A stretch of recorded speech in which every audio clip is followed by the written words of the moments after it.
कोण? आपल्याला एक पाहिजे बाह्य रंगात आणि एक पाहिजे अंतरंगात. तुम्हाला आतमध्ये सापडून देणार, बाहेरही सापडून देणार, दोन्ही बाजूला सापडून देणार. फक्त तुम्ही बोलत जायचं. या बाईचा, या देवीचा पती आहे भगवान शंकर, हिचा मुलगा आहे कार्तिक स्वामी आणि गणपती बाप्पा, हिचा बाप आहे राजा दक्ष, हिचा बाप आहे हिमालय.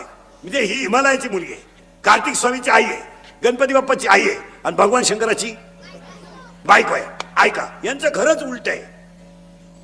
कसं घरी? ऐका, बाप फिरायला नंदीवर, पोऱ्या फिरायला उंदरावर. बापाच्या गळ्यात साप, पोराच्या गळ्यात हार.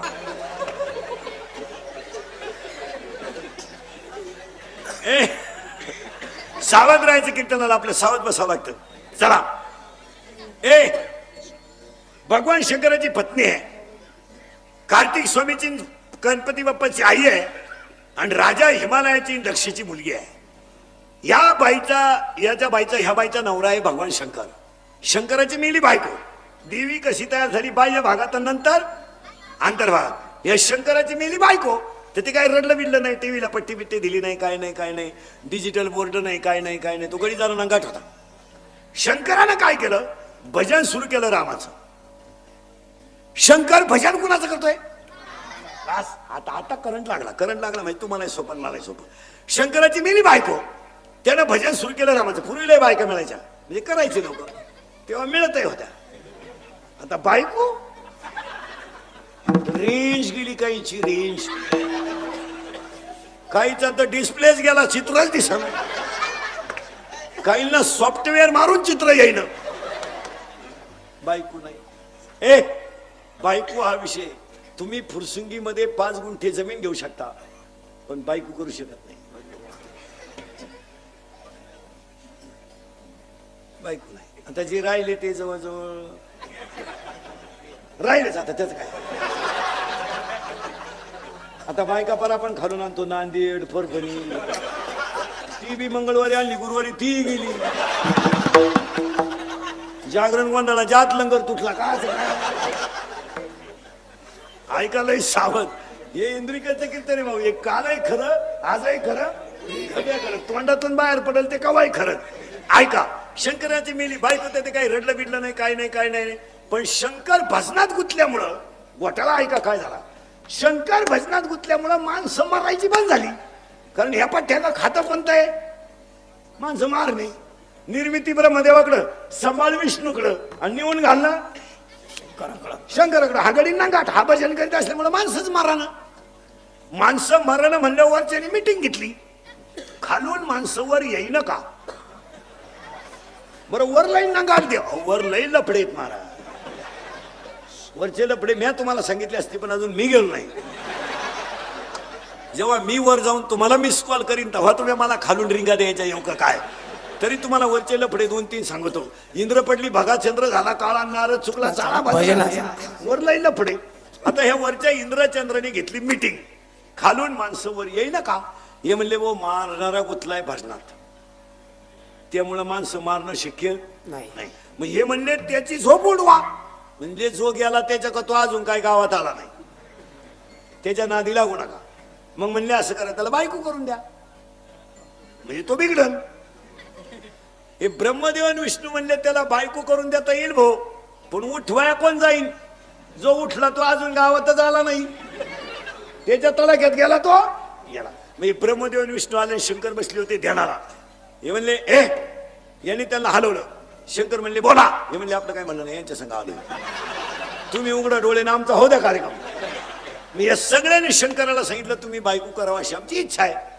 शंकर म्हणले मी बायको करायला नाही म्हणलो कवा, पण मला बायको द्यायला उठलाय कोण? दिवस फिरले कोणची? काही नवरदेव काय साधा आहे का? अंगाला भस्म, गळ्यात साप, राहला नदीवर, फिराय नदीवर.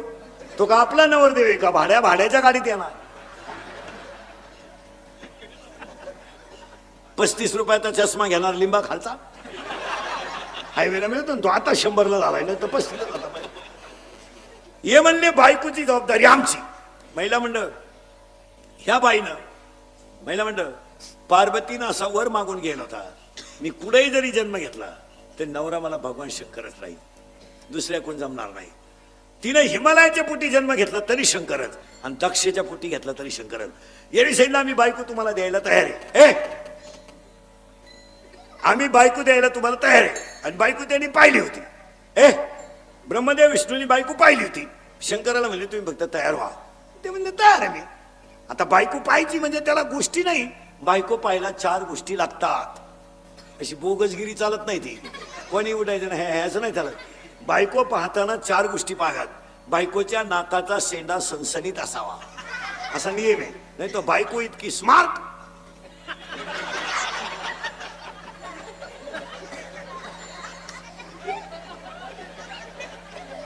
एकानं नथ केली बायकोला, नथ नागपुडीच वर वहिलं त्यानं दामन तापावला, नागपुडी झाला. बायकोच्या नाकाचा शेंडा सणसणीत असावा. भाग्यवान स्त्रीचं कपाळ उंच असतं. स्त्रीच्या आरपार पायात प्रकाश नसावा. बायको रंगाने सावळी असावा असा नियम आहे. अजून एक गोष्ट आहे पण ती तुमच्या ध्यानात नाही येणार.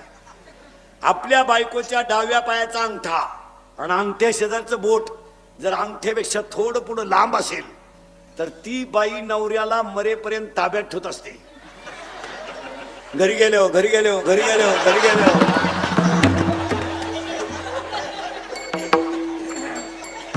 तुम्ही का लगेच पाय सुरुवात केली म्हणत पप्पाचा बाप नाही शब्दाच्या पुढे जात नाही काय. शंकर नवरदेव झाले. पण नवरदेव डोळ्याच उघडी ना. शंकर ध्यानात होते. शंकर बसेल कुठे होते? ध्यानात. ध्यानात शंकर असल्यामुळे डोळे उघडी ना. राजा दक्षिणा मंडप बिंडप टाकला. 13% पतसंस्था काढली. डीजे बेजे लावला. लग्नाची तयारी झाली. नवरदेव डोळे उघडी ना. ब्रह्मदेव आणि विष्णू गेले पळून. ते जटे झाले. आता हे काय डोळे उघडीत नाही. आणि नवरीचा बाप आपल्याला हल्ल्याशिवाय म्हणजे आता नवरदेव सजवायचा. ऐका महाराज, शंकराने नवरदेव होताना जो मेकअप केला तो मेकअप असा होता, पूर्ण अंगाला भस्म होता. पूर्ण अंगाला शंकराने भस्म का लावला महाराज लग्नामध्ये? आपल्याकडे नवरदेवाला कपडे घालतात, आपण त्याला शेवंती म्हणतो. आता ते बरेच ड्रेस आलेत, लांब चड्डी, बारीक चड्डी दिसतही नाही, इतका लांब शर्ट. ते जाऊ द्या मोरद्या. 5-6 वर्षापूर्वी सफारी होती. आता सफारीचा नाद गेला, कोठाचा नाद गेला. आता असा लांबलचक शर्ट आहे, अख्खं कुटुंब त्याच्यात बसत. लई गारठलं ना कुटुंब.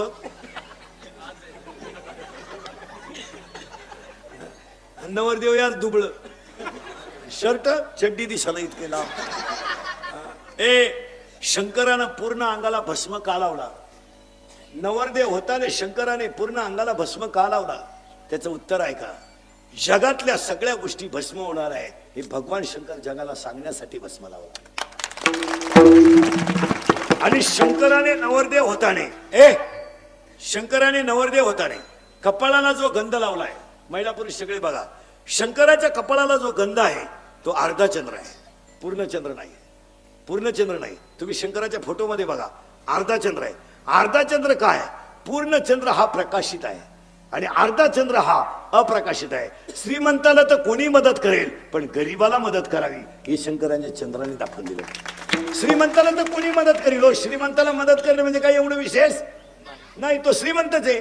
त्याला बोलवणं, त्याला लग्नपत्रिका देणं, त्याला कार्यक्रमाला बोलवणं काही कौतुक नाही. पण गरीबाला बोलून जीव घालणं याच्यात देव आहे. पहिलं म्हणलं, तुमच्या घरी कोणताही मोठा कार्यक्रम असला, श्रीमंताच्या बायकोला कधी जेवायला बोलवायचं नाही, अजिबात नाही. ते दरिद्री बोलून काय करते? मी भात खात नाही, मी तू येऊ नको खाऊ नको, खाती झक मारायला.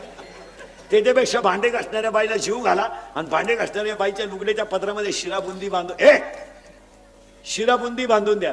ती जेव्हा घरी जाऊन तिच्या मुलांना देईल ना, त्यांच्या मुलांच्या गालावरचा हसू तुम्हाला देव भेटवेल. देव त्याच्यात बघा. आपल्या मुलीला 5-6 ड्रेस आहे. 12वीला मुलगी एक पहिली आली गावातली. त्या मुलीला इंटरव्ह्यूला जायचंय. तिच्या अंगावर सुंदर कपडे नाही. आपलं कपाट उघडा आणि एक ड्रेस आपल्या मुलीचा तिला देऊन टाका. ती मुलगी ड्रेस घालून जेव्हा असेल ना, तेव्हा तुम्हाला साक्षात पांडुरंग भेटेल. आणि साक्षात पांडुरंग भेटल्यावर तुम्हाला तीर्थाला जायची गरज राहणार नाही. एक आमचा शेतकऱ्याचा मुलगा आहे, मिलिटरीमध्ये सिलेक्शन झालंय. त्याची मिलिटरी सिलेक्शन झालंय, छाती भरली, उंची भरली. बिचारा पोरगा संध्याकाळी घरी आला. आणि पोरगा आईच्या कुशीत घुसून रडला, आई मला सगळं प्राप्त झालंय ग, पण 3 महिने मला ट्रेनिंग आहे आई, आणि माझी तर परिस्थिती नाही आहे. आईनं गळ्यातल्या वस्तूला हात लावला आणि कानाला हात लावला. आईनं सांगितलं, बाळा गळ्यातली आणि कानातली सोडून तर माझ्याकडे कोणती गोष्टच नाही. अशा वेळेस त्या गरीबाच्या मुलाला 100 रुपये काढून 2-4 हजार रुपये द्या. तो मुलगा देशाची सेवा करेल यात नवल नाही, पण तुमचे उपकार विसरणार नाही याच्यात देवे, याच्यात देवे. देवाला बोंबलं थिंडल्यानं देव भेटतो. हा बावळटपणा डोक्यातून काढून टाका. ट्रिपला गेल्यावर देव भेटतो, तो डोंगरात डोळे झाकून बस, हा सगळा पागलपणा आहे. काशीला का गेला झक मारा तू? काशीला जाणार याडपटणी नाही का? काशीचा नियम माहिती आहे तुम्हाला काय? जिवंत परत गावात यायचं नसतं, असा नियम येतो. बावळट आपली मी काशी गेली, मी दाव्याचं खात नाही, कान पाड फोडीन का? तुला जायलाच कोणी सांगितलं होतं? हलकट क्वालिटीचं काला गेला मार. तिकडून आला तर गाई दुधाला कमी पडली, दोन्ही बरं वायली निघली, हीच काशी झाली. काला गेला काशी? मी अजून काशीला गेलो नाही मला, आणि जाणारही नाही. तुम्ही नेलं तरी जाणार नाही. माहिती का परिस्थिती नाही का? मी संध्याकाळपोत जाऊन येऊ शकतो, नाही जायचं. कामच काय जायचं? अरे अखंड भजनात देहावरचा विसर पडणं हीच काशी आहे ना. काय करायचं? आईला हसत ठेवा, बापाला हसत ठेवा, आणि मित्राला खुश ठेवा, हीच काशी. शरीरा न पिडावे, तुम्ही देवांतरा न भजावे, तुम्ही तीर्थाशी ना जावे. ओव्या किती सुंदर आहे 3ऱ्या अध्यायात. तुम्ही शरीरा न पिडावे, तुम्ही व्रत नियम न करावे, तुम्ही देवांतरा न भजावे, तुम्ही तीर्थाशी ना जावे, तुम्ही स्वधर्माते यजावे. प्रत्येकानं धर्म पाळा. शंकर नवरदेव झाले, नवरदेव डोळेच उघडीना, ब्रह्मदेव आणि विष्णू गेले पळून.